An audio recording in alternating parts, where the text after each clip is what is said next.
Kazumarzu, which literally means rotten cheese, gets its special flavor from being left to rot out among swarms of fly larvae.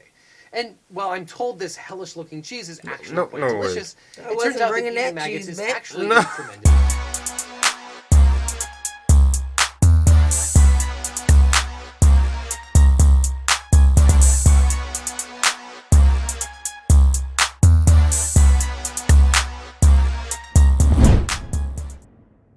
What's good, y'all? It's the Demouchet REACT, and we're back with another video. Who we got today, C? Today we are back with another American reaction. Yeah. Super excited about this video, guys. If you're new to us and we're new to you, make sure you scroll down, hit that subscribe button, and turn on the post notification bell because we're on the road to 100K. And we cannot get there without you guys, all right? Join the family. Without further ado, let's get into the video. Welcome to America, the freest country in the entire world, which we know is true because it's a thing that people say. And you might actually believe that until you try to build housing somewhere or drink alcohol in public. But unfortunately, America is not the freest country in the world. In fact, according to some, it's barely in the top 20 freest countries. But the world is a diverse place, and one country's freedom is another country's criminal violation. And there are wide swaths of activities that are perfectly normal in other countries, but also very, very illegal in America. So today, let's look at some international liberties that could get you fined or locked up if you tried them stateside. And some of these foreign freedoms may surprise you. But let's start with a truly evil and dastardly product, one that actually specifically targets children. I'm of course talking about Kinder eggs. Now, we like to say that children are the future, and here in America, the moment we find out that something puts children in danger, legislators pull out all the stops to ensure that we try to keep our kids safe. And that's why America has stood firm to cracking down on a grave and terrible threat to children's health and safety posed by toy-filled chocolate eggs.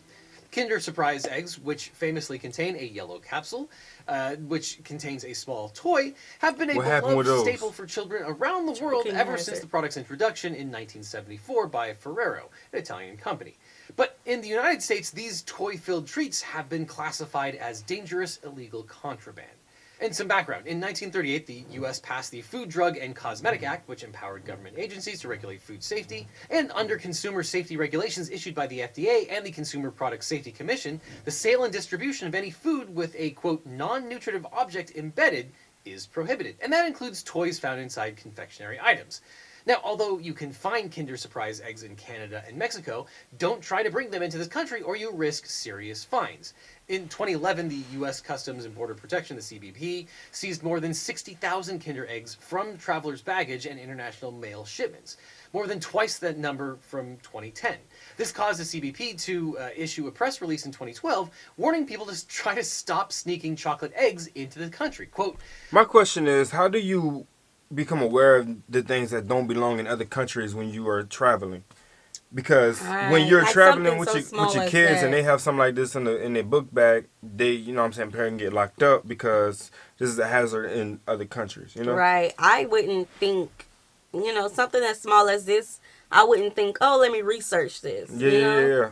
Now, we do have Kinder eggs. We don't have the surprise eggs. We have it to where it's like separated. The toy is behind a little foil paper, and the candy is on the other side. And so our kids you can't bite into it and eat the toy and the candy at the same time. Right. They separated it, which is smart. Yeah.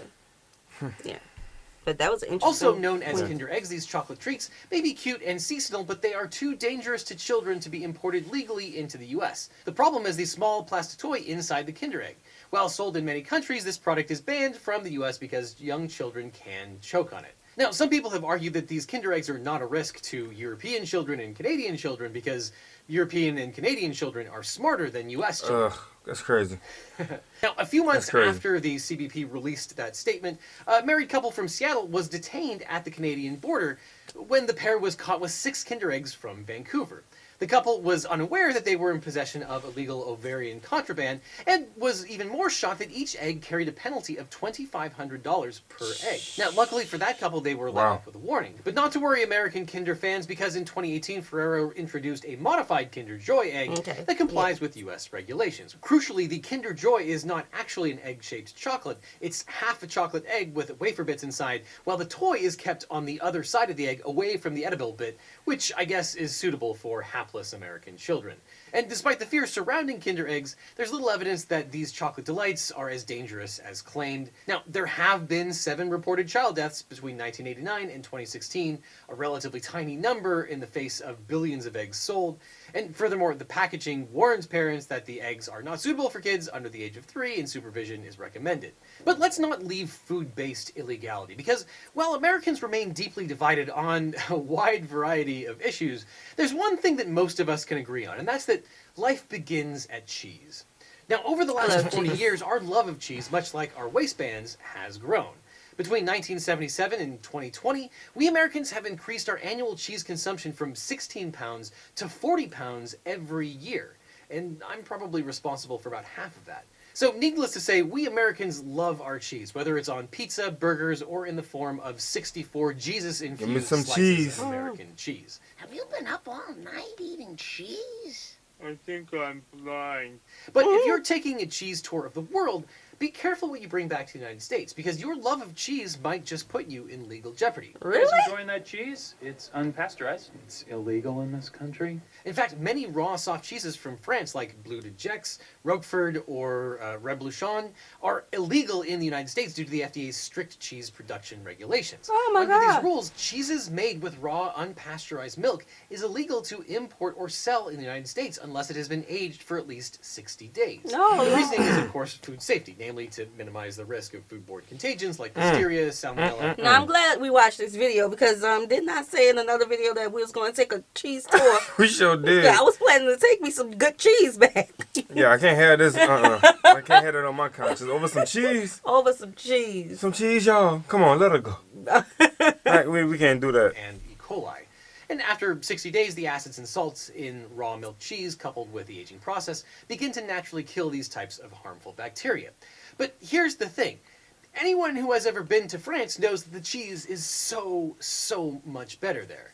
And it's not just raw cheese. The FDA has also cracked down on certain cheeses just because they contain too many live insects. That's the case with Casu Marzu, a traditional Sardinian sheep's milk cheese that's intentionally infested with live maggots.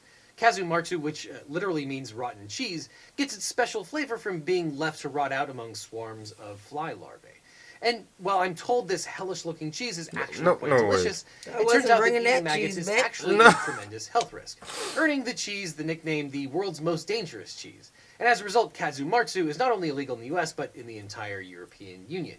But here's the thing. Anyone who has ever been to Sardinia knows the maggot-filled cheese is just so much better there. But the French have also been on the receiving end of big government's anti-bug eating crusade. In 2013, the FDA angered American cheesophiles by blocking the import of French mimolette cheese just because the cheese is naturally infested with cheese mites. And while most cheesemakers consider the mites a nuisance, mimolette producers actually encourage the microscopic critters to burrow into the rind in order to help the cheese. I thought I was, you know. Now I'm gonna have to ask, what's in the cheese? They don't know.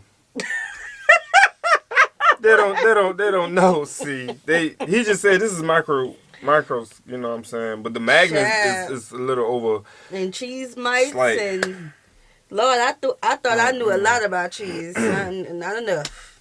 Not enough. I'm gonna stick to the cheese I know. Ripen and produce its distinctively sweet, earthy flavor.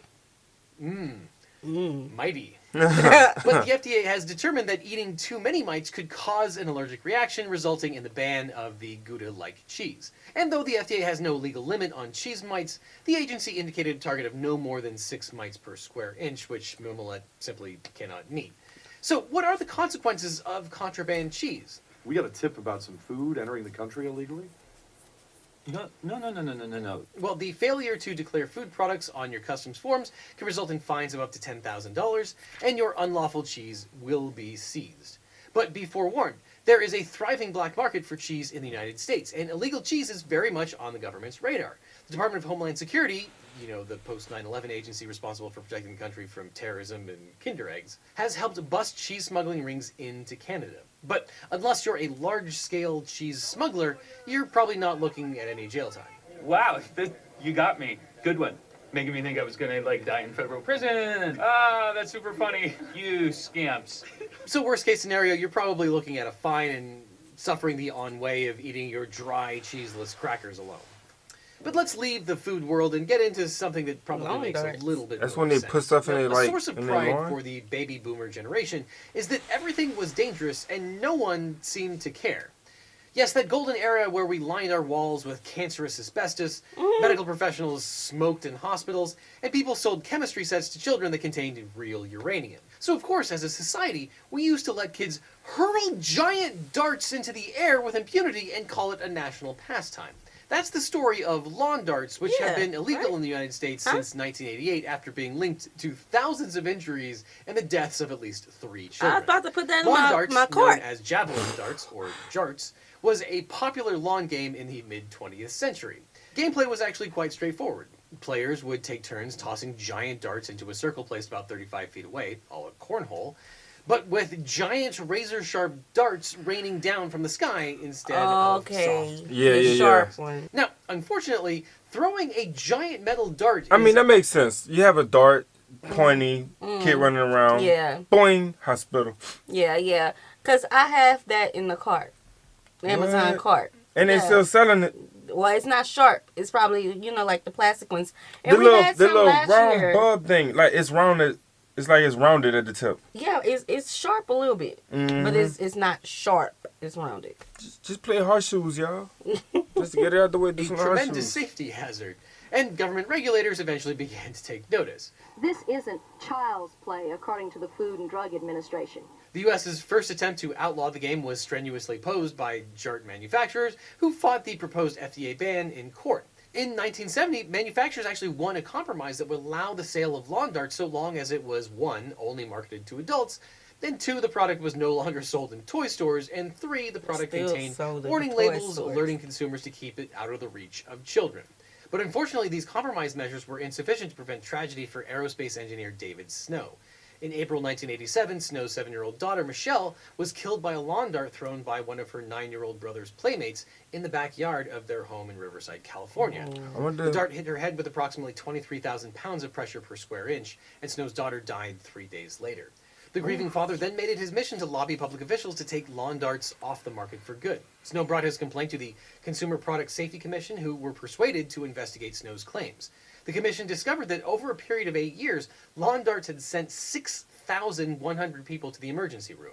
81% of those cases involved kids aged 15 or younger, half were 10 or younger, and many had suffered permanent injury, disability, or even death. Yeah, it was left alone with these pointy objects. Snow prevailed in his crusade. The commission voted 2-1 to prohibit the sale of all lawn darts and had them removed from stores in time for that year's Christmas. And Canada also outlawed lawn darts in July of 1989. Now, if you want to play traditional lawn darts, you'll have to hop on a plane and visit the European Union, where the game is still legal. But here in the U.S., you can find a legal version with a modified plastic blunt tip that replaces the sharp metal tip, because that makes quite a lot more sense. But that takes us to something that's arguably even more dangerous: smoking.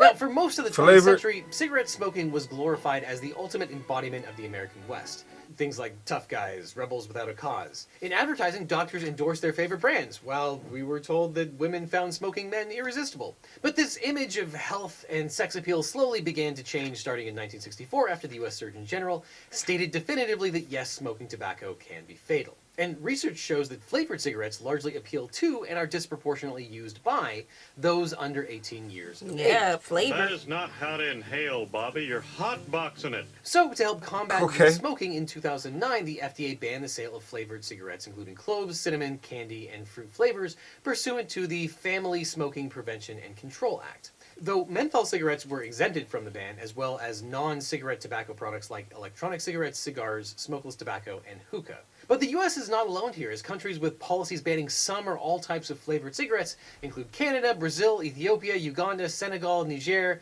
Mauritania, and 28 member states of the European Union, Moldova, Turkey, and Singapore. As for everyone else, well, not only are flavored cigarettes completely legal in the vast majority of countries, but the U.S. ban on cloves actually created an international incident. In April 2010, Indonesia, the world's top producer of clove cigarettes and the source of the vast majority of those smoked in the U.S., filed a trade dispute with the World Trade Organization.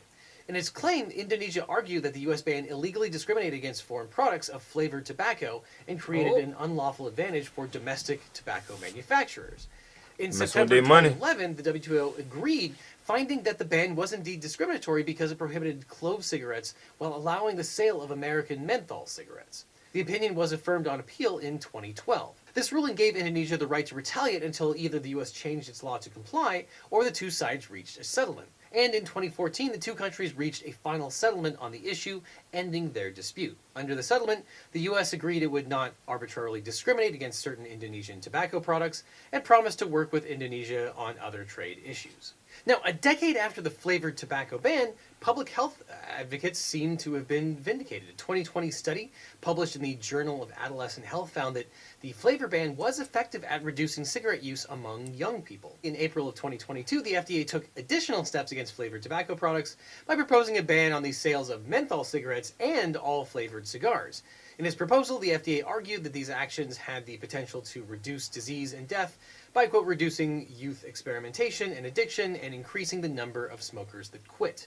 Public comments will continue through July of 2022, but Kinder Surprise eggs are already banned, so the hard work has already been accomplished. But that takes us to the next American legality, man. something you potentially might do every Hold up, wait a single minute. day. Now, if you were This was Something one of we the may do things every that, like, people in the comment section was like, well, at least I could jaywalk. So Yeah. let's see. Because, I mean, it's not hard to... Well, people like me, I'm short, so I'm going to make sure you can see me. So I'm going to go on the crosswalk. Right. Well, if I make it to the crosswalk, I might just cross the road if the traffic is clear. Don't say that. We're in the United States. Uh-huh. Yeah, you're right. American pedestrian in 1903, crossing the street was a very simple endeavor. If you wanted to cross the street, you would just walk across the street. Before the introduction of cars, roads were seen as a public space that all citizens had a right to occupy, even children at play. But today, if you try and cross the street without using a crosswalk or cross the street when the traffic light is flashing do not walk, well, congratulations, you have committed the crime of jaywalking. Now, across the pond, some of our European allies have taken a more laissez-faire attitude towards jaywalking by making it totally legal. They just call it walking. Now, for example, there are no laws against jaywalking in Norway. The same goes for the UK, meaning that the Beatles didn't need to use the crosswalk for their famous Abbey Road cover. And the Netherlands used to have laws against jaywalking, but repealed these statutes in 1995 to simplify the traffic code and give pedestrians more freedom. In these countries, your right to cross the street freely shall not be infringed. But here in the United States, we've taken a more punitive approach to walking. Now, every year, cities like Los Angeles issue tickets to tens of thousands of pedestrians for jaywalking, which includes fines worth up to $200. But this was not always the case. In fact, ticketing someone for jaywalking is a relatively young concept in the United States. According to University of Virginia historian Peter Norton, the notion of jaywalking, with Jay being an early 20th century slur for someone stupid or unsophisticated, was introduced by a group of auto industry aligned groups in the 1920s as part of a concerted pro-car, anti-pedestrian propaganda campaign. But when cars were first introduced, there were few crosswalks painted on the street. Pedestrians generally ignored the ones that existed because they didn't need to. But as cars became more widely available, pedestrian deaths skyrocketed, with hundreds of thousands of Americans, many children, being killed in car crashes for the first... Because people just running in the middle of traffic. Yeah, yeah. And I know, I used to look at, like, old movies that were set in older time periods, and I would see all of the people walking in the midst of, like, those older cars. Right. And it would kind of confuse me because of how we are today. With our country being so pro-car, you know? But again, it makes sense to us, like, just use the crosswalk. Right. Or just don't run in the street when there's a car coming. Right. Wait until the car is passed to walk across. So Yeah, it's like, but being ticketed, no, I don't, Ticketed, fined, and can That's crazy. be detained too as well, because That's crazy. I wonder if you're gonna say something about the sidewalk next, because Right. we have. I think we got some about that as well. Yeah. I don't know. few decades of the 20th century. So to counter all this negative publicity, auto industries sought to enact traffic laws that would shift blame from drivers and their cars to the pedestrians themselves. And it worked. Not only did cities and states begin criminalizing jaywalking, but the US government supported the anti-pedestrian propaganda campaign by ridiculing jaywalkers and placing blame on them for automobile crashes. And today, some criminal justice advocates believe jaywalking should be decriminalized altogether. Yes, I do agree. It should be decriminalized. I mean, it's just walking. Yeah. But at the same time, it's the car. The car is traveling at a faster speed than a person walking or running. So they should be held at fault. You need to make sure you're and that kind of, that's a thin line. Oh, well, they jumped in front of me. Right. You know what I'm saying? Conversation can go back and forth, but you have a speed limit. Mm-hmm. They have common sense to see if someone's coming not to get in front of a moving vehicle. But then there's also a saying that if a person is crossing, they go first. Right. And the car is supposed to stop. Yeah, they have to stop. Yeah. Yeah. But in places like New Orleans, you know, Baton Rouge, like bigger cities, even the smaller cities in the United States, like the downtown areas is always has the little signs, has the buttons for the pedestrians to stop the traffic for them to go across, you know? So or just get somebody at the street with a stop sign who work 24/7. Right. Well, I mean, that's a job. But as an aside, you should all go watch Not Just Bikes and get orange pilled, because it's kind of stupid that we've ceded all of this real estate to cars for both driving and parking, when cities should be for the people themselves. But I'll get down off of my soapbox. And while it might sound counterintuitive, countries that allow jaywalking tend to have lower traffic deaths, as pedestrians tend to cross more safely and when they aren't worried about criminal penalties. And criminal justice advocates point out that jaywalking laws have a very disparate impact, with tickets not evenly applied and enforcement disproportionately targeting people of color. So far in 2021, Virginia has heeded this call by becoming the first and so far only state to decriminalize jaywalking, and a similar bill to decriminalize jaywalking was vetoed by California's Governor Gavin Newsom in 2021. So for better or worse, if you want to stay on the straight and narrow in 49 of the US states, you'd better be sure to look both ways and stay in the crosswalk every time, for now. Okay, so but that's one of the first things we're taught as children. Look both ways. Yeah, learning how to cross the street. You know, so I mean, a lot of people. Again, we have people on our channel from a part of our community from all over the world. We understand a lot of you, you know, support less cars in the city. We see that works there, but this is America, so America is made for cars. Where, you know, I don't know when the turn of the century happened for where so many cars have, you know, the cities have been made for cars, but I mean, different places, different rules, different, you know. But I don't agree with criminalizing it and penalizing people for jaywalking. I think that like an officer can see a person running across the street while traffic is going crazy.